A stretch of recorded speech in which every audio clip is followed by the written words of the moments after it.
ये माया।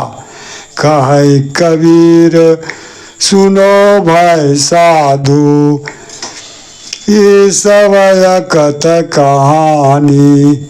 कबीरदास जी कह रहे हैं, हे भाई ये माया की कहानी अकथ है, जिसका वर्णन नहीं किया जा सकता है। इसलिए हे संसार के मानवों, मन और माया से होशियार रहो, इससे हर हमेशा सावधान रहो,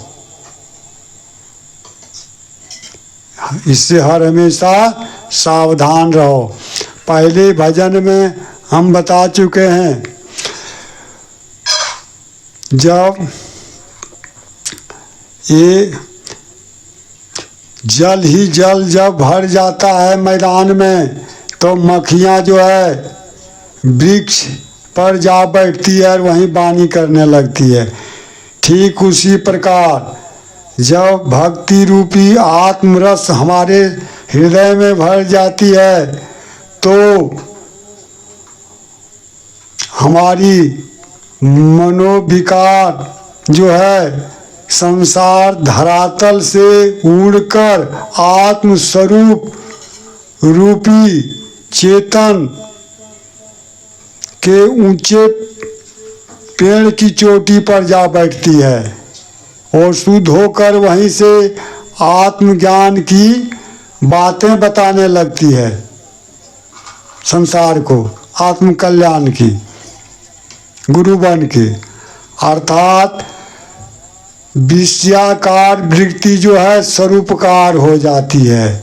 कैसे? जिन माखी को माखा नाही, गर्भ रहा बिनु पानी। वो माखी शुद्ध हो जाता है जब उसे पानी भर जाने से मैदान में गंदगी पर बैठने की जगह नहीं मिलता है, तो वो वृक्ष पर जा बैठती है शुद्ध होकर।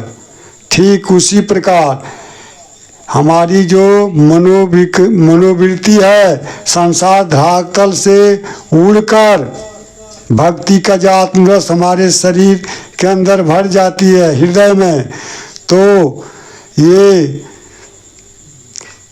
जो है मनोविकार रूपी मनोवृत्ति जो है संसार की धरातल से उड़कर आत्मस्वरूप चेतन रूपी वृक्ष पर जा बैठती है और वहीं से ये आत्मस्वरूप का ज्ञान की बातें बताने लगती है। अर्थात विषयाकार वृत्ति स्वरूपकार हो जाती है। यहाँ सोचने की बात है। कबीरदास जी कह रहे हैं, यदि किसी स्त्री को बिना पुरुष के बीज के ही यदि गर्भ रह जाए तो ये कितना आश्चर्य की बात है। ठीक उसी प्रकार यहाँ पर जो है यदि बिना आश्रय के भक्ति के बल पर यदि विषय वृत्ति ज्ञान वृत्ति में बदल जाए, कितना आश्चर्य की बात होगी। कहने का तात्पर्य है कि यदि किसी स्त्री को बिना पुरुष के बीज को यदि गर्भ रह जाए तो महा आश्चर्य की बात है। ठीक उसी प्रकार ये हमारे शरीर के अंदर जो मनोवृत्ति है, हमारे शरीर के अंदर जो मनोवृत्ति है वे ज्ञान वृत्ति में बदल जाए बिना किसी आश्रय के भक्ति के बल पर, तो कितना आश्चर्य की बात होगी। इसीलिए यहाँ कह रहे हैं, कबीरदास जी बता रहे हैं, कह रहे हैं, वह माखी जो माखा नाही, गर्भ रहा बिनु पानी, अनारी सकल पुरुषवै खावे, ताते रहत अकेला। ये भक्ति रूपी जो माता है वो कल्याणकारिणी है, अर्थात सबको कल्याण करती है।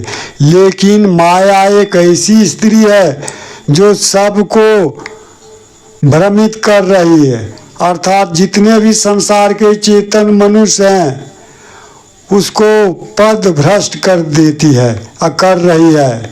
इसीलिए चेतन मनुष्य को चाहिए कि ये माया से हटकर अलग ही रहें, तभी उसका कल्याण संभव है। नारी सकल पुरुष वह खावे ताते रहत अकेला। और कहें कबीर जो अब की बूझे सोई गुरु हम चेला। कबीरदास जी कह रहे हैं वे माया से अलग रह के अकेले रहने में ही उसका कल्याण है। जब मनुष्य आत्मस्वरूप चित्त में